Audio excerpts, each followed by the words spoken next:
ଜୟ ଜଗନ୍ନାଥ ସାଙ୍ଗମାନେ, welcome to R new blog. ଆପଣମାନେ ପୁଅ ପିଲା ସାଉଣ୍ଡ ଶୁଣି ନିଶ୍ଚୟ ଆଶ୍ଚର୍ଯ୍ୟ ହୋଇଯାଇଥିବେ। ଆକ୍ଚୁଆଲି କଥା କ'ଣ କି, ଚ୍ୟାନେଲଟି ହେଉଛି ମୋ ସ୍ତ୍ରୀର। ସେ ଏଥିରେ ତା'ର ଡେଲି ବ୍ଲଗ୍ ଏବଂ ଖାଇବା ଭିଡ଼ିଓ ଗୁଡ଼ାକ ସବୁ ଅପଲୋଡ଼ କରେ। ଯେହେତୁ ଆଜି ତା'ର ତଣ୍ଟି ଟିକେ ଖରାପ ହେଇଯାଇଛି, ତ ସେ ମୋତେ ରିକ୍ୱେଷ୍ଟ କରି ଏବଂ ହାଲକା ଧମକି ଦେଇ କହିଲା କି ତୁମେ ମୋ ପାଇଁ ଭଏସ୍ ଓଭର୍ କରିଦେବ। ଯେହେତୁ ମୁଁ ରାତିରେ ଉପାସ ଶୋଇପାରିବିନି, ଆଉ କ'ଣ ବା କରିଥାନ୍ତି, ଭଏସ୍ ଓଭର୍ ବାଧ୍ୟ ହେଇ କରିବାକୁ ପଡ଼ୁଛି। ତ ଏ ବ୍ଲଗ୍ଟି ଷ୍ଟାର୍ଟ ହେଉଛି ଆମେ ଯେବେ ଯାଇଥିଲୁ ଗଲା ମନସୁନରେ ଛତିଶଗଡ଼ରେ ଥିବା ଚିତ୍ରକୋଟ ୱାଟରଫଲକୁ। ଆଉ ଏ ବ୍ଲଗ୍ଟି ତ ଆଗକୁ ଚାଲିବ। ଏଇଟା ଯେହେତୁ ତା'ର ଫାଷ୍ଟ ବ୍ଲଗ୍, ଆପଣମାନଙ୍କୁ ରିକ୍ୱେଷ୍ଟ କରୁଛି କି ଆପଣମାନେ ତା ଭିଡ଼ିଓକୁ ଲାଇକ୍ ସବସ୍କ୍ରାଇବ୍ ସବୁ କରୁଥାନ୍ତୁ ଏବଂ ତା'ର ଭଏସ୍ ଓଭର୍ ବି ଆସିଯିବ ଜଲ୍ଦି। ଏଇ ଦେଖନ୍ତୁ, ଏଇ ଯେଉଁ ଚଷମା ପିନ୍ଧିକି ବସିନାହାନ୍ତି, ସିଏ ହେଉଛନ୍ତି ମୋର ସ୍ତ୍ରୀ। ନେକ୍ସଟ ଭିଡ଼ିଓରୁ ତା ଭଏସ୍ ଓଭର୍ ଆପଣଙ୍କୁ ମିଳିଯିବ। ଚାଲନ୍ତୁ ଆମେ ଆମର ସର୍ଟ ବ୍ଲଗ୍ ଷ୍ଟାର୍ଟ କରିବା। ଆମେ ଆସି ପହଞ୍ଚି ଯାଇଥିଲୁ ଛତିଶଗଡ଼ରେ ଥିବା ଚିତ୍ରକୋଟ ୱାଟରଫଲରେ। ଆମେ ଏଠିକି ହିରୋ ହିରୋଇନ୍ ବାଇକ୍ ଯୋଗେ ଆସିଥିଲୁ ଘରୁ ଗାଳି ଶୁଣିକି। ଆପଣମାନେ ଭାବୁଥିବେ ଘରୁ ଗାଳି ଶୁଣିକି କାହିଁକି ଆସିଲେ? ଆଜ୍ଞା, ଏଇ ଶ୍ରାବଣ ମାସର ନିର୍ଘାତିଆ ଛେଚା ବର୍ଷାରେ ଯଦି ଆପଣ ଭଙ୍ଗା ଗ୍ଲାମର ଗାଡ଼ି ଧରିକି ଛତିଶଗଡ଼ର ବସ୍ତ୍ର ଦେଇକି ଆସିବେ, ତ ଆପଣଙ୍କୁ ଗାଳି ତ ଯାହାହେଲେ ଶୁଣିବାକୁ ପଡ଼ିବ। କିନ୍ତୁ କ'ଣ କରିବା, ଯେହେତୁ ଶ୍ରୀମତୀଙ୍କର ଆଦେଶ ଥିଲା କି ଛୁଟି ଦିନ ଅଛି, ମୁଁ ଘରେ ଏକା ବସିବିନି, ମୋତେ ବୁଲିବାକୁ ନିଅ, ତ କ'ଣ କରିବାକୁ ପଡ଼ିଥାନ୍ତା। ମୁଁ ବି ବାଧ୍ୟ ହେଇ କହିଲି, ଚାଲ ଓଡ଼ିଶାରେ କେତେ ବୁଲିବ, ତୁମକୁ ଟିକେ ଛତିଶଗଡ଼ ବୁଲେଇ ଦେଇକି ଆଣେ। ତ ଏଇ ନଦୀଟି ହେଉଛି ଇନ୍ଦ୍ରାବତୀ ନଦୀ।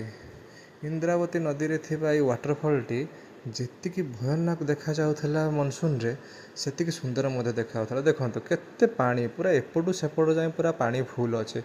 ଏତେ ପାଣି ପଡ଼ୁଛି କି ତଳେ ପୁରା କୁହୁଡ଼ି ଭଳିଆ ଲାଗୁଛି। ଆଉ ପାଣି ଫୁଲ୍ ହେଇଯାଉଥିବାରୁ ଆମେ ବି ଦେଖି ତାକୁ ପୁରା ଉପଭୋଗ କରିଥିଲୁ। କିନ୍ତୁ ଯେଉଁଠି ବାଡ଼ ହେଇଛି ସେଇଠି ଆମେ ଛିଡ଼ା ହେଇକି ଦେଖିବାକୁ ପଡ଼ୁଥିଲା। କିନ୍ତୁ ଆମେ ଦୂରରୁ ଥାଇକି ଦେଖ ମୋ ସ୍ତ୍ରୀ ଦେଖାଗଲାଣି ମଝିରେ। ମୋତେ ଭିଡ଼ିଓ ବନ୍ଦ କରି ସ୍ତ୍ରୀର ପ୍ରଶଂସା ତ ଟିକେ କରିବାକୁ ପଡ଼ିବ, ସୁନ୍ଦରୀ ସ୍ତ୍ରୀଟା ମୋର। ସାଇଡ଼ରୁ ତେଣୁ କିଛି ପାଣି ନଥିଲା। ଆରେ ଇଏ କ'ଣ ଅଚାନକ ପାଣି କୁଆଡ଼େ ଗଲା? ଆଜ୍ଞା ଚିନ୍ତିତ ହୁଅନ୍ତୁ ନାହିଁ। ଇଏ କଥା କ'ଣ କି, ଆପଣଙ୍କୁ ମନସୁନ୍ ଟାଇମ୍ରେ ତଳକୁ ଆସିବାକୁ ମିଳିବନି। କିନ୍ତୁ ଏଇଟା ଆମେ ଆଉ ଥରେ ଯାଇଥିଲୁ ଶୀତ ଦିନେ, ଜାନୁଆରୀ ମାସରେ ଆମେ ଯାଇଥିଲୁ। ଯେତେବେଳେ ଆପଣ ସେଠିକି ଯିବେ ଜାନୁଆରୀ ମାସରେ କିମ୍ବା ମନସୁନ୍ ଛାଡ଼ି ଯେବେ ବି ଯିବେ, ଆପଣଙ୍କୁ ବୋଟିଂ କରିବାର ସୁବିଧା ମିଳିଯିବ। ଏଠି ମାତ୍ର 100 ଟଙ୍କା ଲେଖାଏଁ ନେଇକି ସେମାନେ ଆପଣଙ୍କୁ ପୁରା ୱାଟରଫଲ୍ ପାଖରୁ ବୁଲେଇ ଆଣିବେ। ତ ଏତେବେଳେ ଆମେ ଫ୍ୟାମିଲି ସାଙ୍ଗରେ ଯାଇଥିଲୁ। ଦେଖନ୍ତୁ ଦୂରରେ ଯେଉଁ ଖାଲି ଜାଗା ଗୁଡ଼ା ଦେଖାଯାଉନି, ଇଏ ଜଷ୍ଟ ଟିକେ ପୂର୍ବ ଭିଡ଼ିଓରୁ ସେଇଠି ପାଣି ଆସୁଥିଲା। ଆଉ କେତେ ସୁନ୍ଦର ଦେଖାହେଉଥିଲା। ଏବେ ବି ସୁନ୍ଦର ଦେଖାହେଉଛି, କିନ୍ତୁ ଇଏ ଟିକେ କମ୍ ପାଣିବାଲା ଝରଣା ଆଉ। କିନ୍ତୁ ପାଣି ଯେତେ ସଫା ନିର୍ମଳ ଥିଲା, ଆଉ କ'ଣ କହିବା। ଏଇ ୱାଟରଫଲଟି ହେଉଛି ଛତିଶଗଡ଼ର ସବୁଠୁ ଚଉଡ଼ା ୱାଟରଫଲ୍। ଏଠି ମନସୁନ୍ ଯେତେବେଳେ ପାଣି ଆସେ ନା, ଆପଣ ତା'ର ନଜାରାକୁ ଉପଭୋଗ ନ କରିକି ରହିପାରିବେନି। ଆପଣ ଛୋଟବେଳେ ଲେଖିଥିବେ ନା ରଚନା ନଈ ବଢ଼ିର ଦୃଶ୍ୟ, ଇଏ ଏଠି ଆପଣଙ୍କୁ ପୁରା ଦେଖିବାକୁ ମିଳିବ ନଈ ବଢ଼ିର ଦୃଶ୍ୟ। ଆଉ ମନସୁନ୍ ଯେତେବେଳେ ଆପଣ ବସ୍ତ୍ରର ସେ ଜଙ୍ଗଲ ଦେଇକି ଆସିବେ, ସେଇ ଯେଉଁ ନ୍ୟାଚୁରାଲ୍ ବିୟୁଟିକୁ ଆପଣ ଉପଭୋଗ କରିବେ, ତାକୁ ବର୍ଣ୍ଣନା ଆପଣ କେବେ ବି କରିପାରିବେ ନାହିଁ।